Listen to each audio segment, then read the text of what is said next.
Kris Bubic makes his first start for Kansas City since April of 23. It's a swing and a miss, and Bubic strikes out the side in the bottom of the first. We're really confident with him, very comfortable. Bubic has struck out Churio 3 times today. 5 scoreless for Kris Bubic in his first start in 2025. He strikes out 8. Exceptional stuff from Bubic through 5 innings.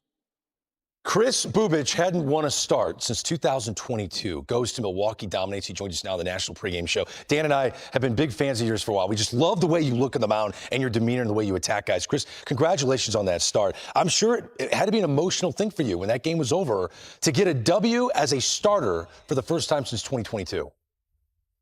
Yeah, it was pretty crazy. I think going through the Tommy John surgery at the beginning of 23 and then being out a year plus and then coming back actually in the bullpen last year. But I think pitching in some high leverage innings, getting the taste of the postseason experience that we had last year, I think it just prepared my mind a lot better going back into the starting rotation this year. So I just take it one inning at a time, try to attack guys as best I can and go from there. Hey, Kris, it's Dan. We see so many pitchers go through the Tommy John surgery. What was the most difficult part coming back? I think trusting that my elbow is going to be okay when I went full throttle again. I think, I had a pretty bad year in 22. And like you guys mentioned, that was the last time I saw the win column. But, kind of going through 23, there were some changes that, I made and the staff made kind of jointly. And then going into 23, we felt good about it. But then obviously the injury kind of took center stage there. But I think I almost took it more as an opportunity, more so to reset. How often as a player do you get, a year uninterrupted to really work on yourself physically, mentally, and then come back full force. So I think it wasn't necessarily, there's never a good time to get hurt. But I think, taking it as an opportunity instead of, as something that was negative was something that I really try to take advantage of, and I think it's really helped me since I've been back. You've done both. You pitched out of the bullpen, now back to being a starting pitcher. Do you prefer the world of a starter as opposed to being in the bullpen? I'd say there's pros and cons to both. I think coming out of the bullpen, there's nothing like that adrenaline rush, especially if you're coming in late in games, tight ball games that mean a lot, especially, postseason last year. That was a lot of fun. But I think as a starter, I think pitchers will tell you just having control of your schedule, knowing that you'll toe the slab every 5 days. I think it makes your mind a little easier. But I think I like aspects of both, to be honest. Coming into this year, I was okay with doing both or either, whatever kind of we saw fit. And, I'm happy to be starting, and I'm, just going to take this opportunity and run with it. With that said, do you think your time as a reliever made you a better starter? 100%. I think as a reliever, you go in there for an inning or two. You got to trust your stuff right away. You got to be aggressive in the zone. And I think that's something I really learned from my time, previously as a starter, through the first few years of my career. Going down, that's something I didn't really do well. And then going down to the bullpen, it's like, okay, I got 20, 25 pitches to work with. I'm going to trust my stuff in the zone. And I'm not even a guy that's, lighting it up radar gun wise. But to be able to trust the stuff, having, different pitches you can throw for strikes, and it really simplified things for me being down in the bullpen. So I take that mentality now into the starting role. And now I'm just trying to, replicate that for 5, 6, 7 innings, and pitch deep into games now. Do teammates make an impact? So when you join a rotation and you watch guys that have got this every fifth day thing down, they're Reagans, Lugo, Waka, they're pitchers. They don't need to overpower. Reagans can, but they know how to locate. They know the routine of every fifth day now. Does that impact a guy like you? 100%. I think seeing the success they all had last year, watching from afar in the early part of the years and then joining them down in the bullpen last year. I mean, seeing Waka, Lugo, and Lorenzen, having those veteran guys around to really pick their brains, and then having Cole, like you said, probably is, some of the nastiest stuff in the game. Seeing those guys every fifth day go out and post and, quality start after quality start, that just, motivates you to want to do the same. So I think seeing that and kind of being, side by side with them now, it really motivates me to want to go out there and, be available every 5 days and, give the team a chance to win. And I think, they played a big role in our success last year, and, it's probably going to be a lot of the same this year. Kris, it's Dan again. Analytics, metrics, how much do you take in that information and use before a game? Before a game, it's actually, I've tried to minimize quite a bit. I think when I first got into the league, I got in the league fairly young, so I was, trying to adapt to all the information that's available here in the big leagues. But I think now realizing, just having a better understanding of how my stuff plays in and out of the zone, I think matters more to me than, a hitter's strength and weakness. Because at the end of the day, if a guy struggles to hit a fastball up or a changeup, it doesn't mean I'm not going to go to it that day. It's just, okay, how do we sequence that properly? Or, how can I read a swing in the middle of an at-bat? That probably matters a little more to me. And I think our catchers also do such a great job. Obviously, Salvi's been around forever.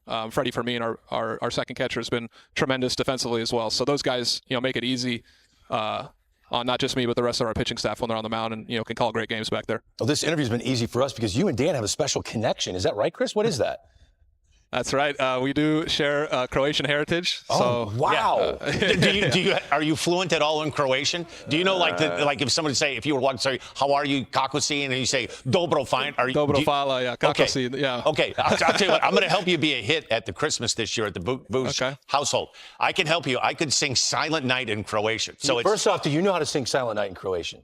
Kris? I do not, but I can tell you my grandparents are watching right now, so no pressure. All right, here we go. So this is Silent Night, Holy Night. Tia noć, sveta noć. And all you have to do is those 4 notes, and you will be a hit at Christmas. Give it a little more. Give me like 10 seconds. Tia noć, sveta noć. It's really easy. Just think, Tia noć, sveta noć. Silent Night, Holy Night. He's got a wonderful voice, does he not, Kris? Yeah, that was beautiful. Thank you. And the Bubic family, you're welcome. You're welcome. Hey, Kris, this was awesome. Dan and I love watching you pitch. We think you got a really bright future. Keep kicking butt for the Kansas City Royals, okay? I appreciate it, guys. Thank you for having me. You always say, what?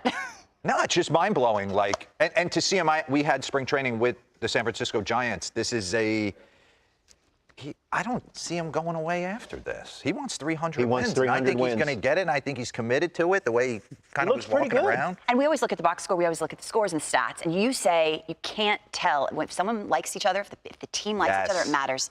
This Giant has that. I saw that the other night. Luis Matos, we were talking about it yesterday, went deep. And I always just pick up on the body language of the dugout in the locker room. And you could tell, I know they're off to a 5-1 start, but there's a different air about what the Giants are doing. Buster Posey has come in, and there has been a change in kind of just the entire infrastructure and what they're about. They're about winning games. They're about bringing in chemistry guys, Willie Adames. You could start to sense that this is a team, they could use a little offense. They could use that monster superstar. But if they start to believe the pitching staff's good, I like the bullpen. Could Elliot Ramos be that superstar? Yes, he could. Patrick Bailey behind the dish, catching and throwing. There's Tyler Fitzgerald. Wilmer Flores is hitting tanks Exactly. every day. So I was just saying, I like this team. I've always loved the San Francisco Giants. I signed there for 2 years. But I saw this tweet by Shayna Rubin. Justin Verlander celebrated his 42nd birthday with the This was in February, right? laser tag party. Approximately 20 of his new teammates. I mean, who doesn't love laser tag, by the way? Robbie Ray, Matt Chapman, Logan Webb drafted the competing laser tag. So where do you go do laser tag? Well, Dave & Buster's is a good spot. When's the last time you actually been to a Dave & Buster's? I go once a month. Probably about 6 years. Do you really? Yeah. I'm trying to get that ice cream machine, but I don't have enough tickets, enough tokens.